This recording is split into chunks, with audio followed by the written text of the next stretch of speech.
A Pentagon audit released last night that found the company is overcharging taxpayers. Halliburton Company billed taxpayers for its contract work in Iraq. It is your money that's being used.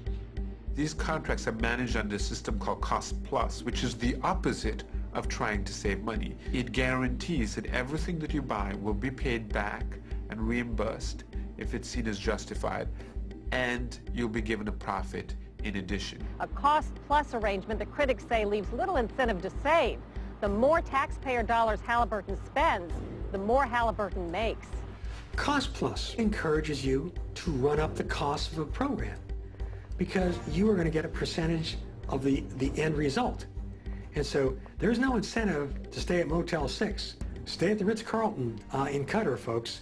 The place that they chose for orientation in Kuwait was a huge resort set right on the ocean. Had, I think, 3 swimming pools. So it was better than the Wyndham in Texas or the Ritz.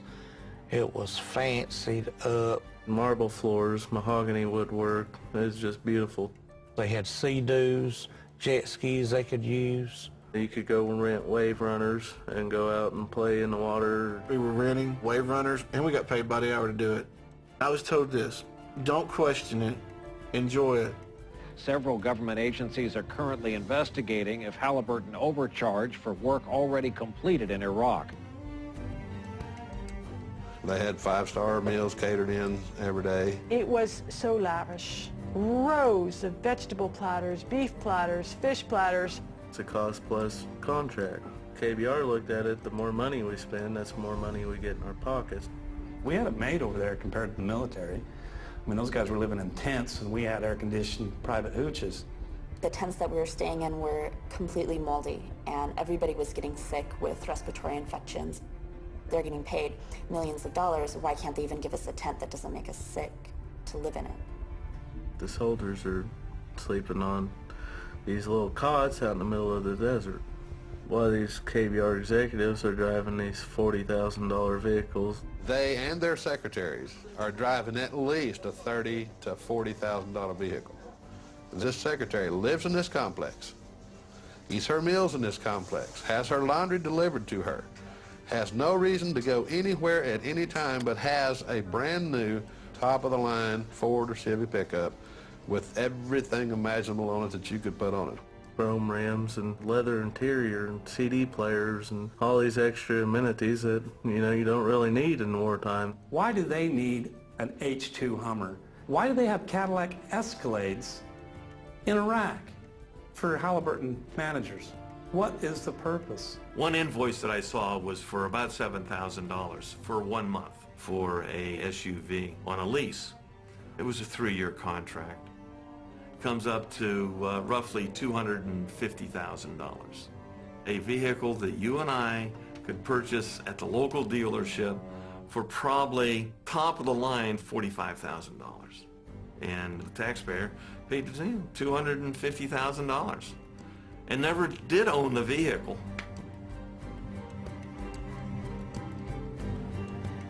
They got the wrong equipment, ordered the wrong stuff.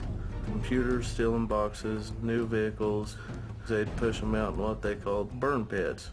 And they just set it on fire, claim it as a loss, get more money for the right equipment or the right stuff they needed.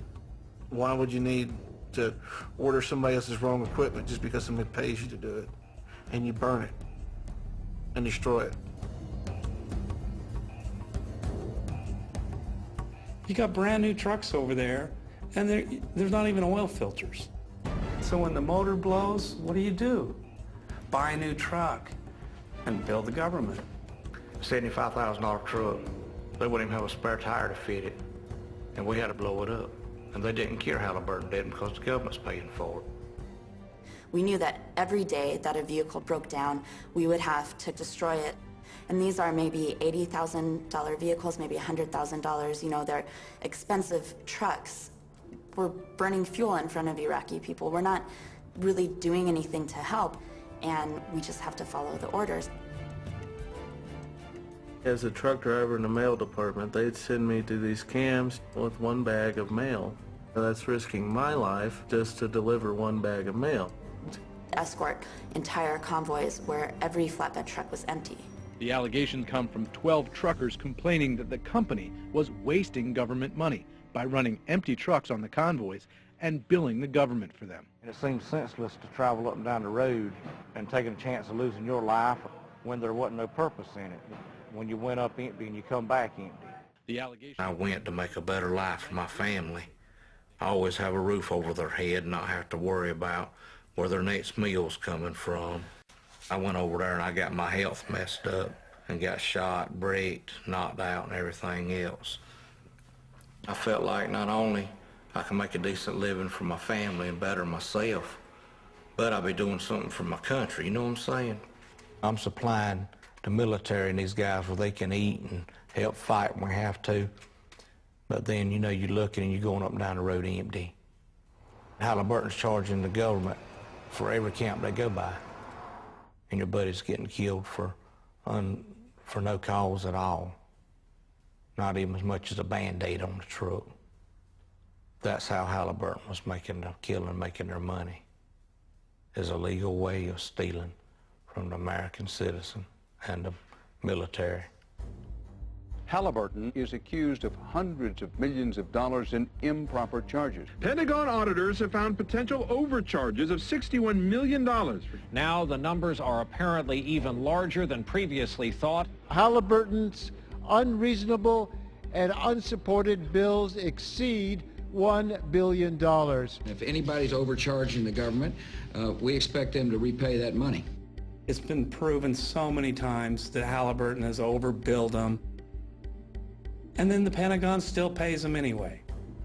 I don't know who it is that is protecting Halliburton. I don't understand why the military would protect them. If you look at their board of directors, they've got contacts in the State Department, contacts in the military. People who work for Halliburton once worked for the military. When you hire top Pentagon officials, when the vice president is your former CEO, you're going to get the access that other people don't. It is reportedly not a coincidence that Vice President Dick Cheney's old company got a huge contract to help rebuild Iraq. Time magazine said it has gotten a hold of a Pentagon email saying Cheney's office coordinated Halliburton's multi-billion-dollar deal. All the revelations came out about Halliburton getting all these fancy no-bid contracts. There was not a single hearing in the Congress, House or Senate, about the mysterious bidding processes around Iraq and Halliburton. That's ridiculous. The oversight responsibility belongs to the United States Congress. It belongs here, and it's not happening here. The Senate should spend a little less time advertising allegations of wrongdoing and spend more time talking about what is going right. If anybody believes that the contracts handed to Halliburton for Iraq weren't, the moral equivalent of insider trading, man, I've got an ocean in the middle of Kansas I'd like to take you surfing on.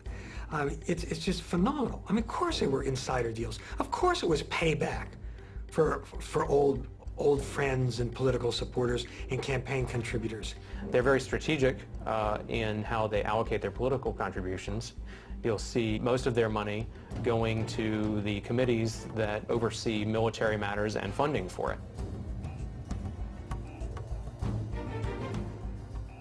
When you pay influence money in the form of campaign contributions, it means people look the other way. The U.S. Army announced today it signed a new contract with a unit of the huge contracting firm Halliburton. The military fights for the guy next to you or the guy in the next foxhole who you've trained with, slept with, ate with, spent all your time living with and working with. From the corporate side, it's a question of where's the next contract coming from? Halliburton's stock has quadrupled in value since the war began, and taxpayers are being ripped off. The people in charge say we want to give to contractors because they can do it cheaper. Well, lo and behold, the evidence is now coming in and it isn't cheaper, and we're not actually getting what we're paying for.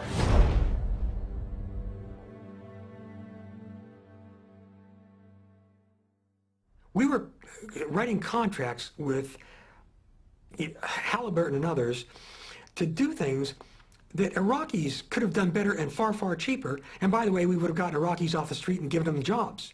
Let us stop the war profiteers. Let us say no to them, and let us say, if you continue to, you're going to go to jail because that's where you belong. My amendment would stop them.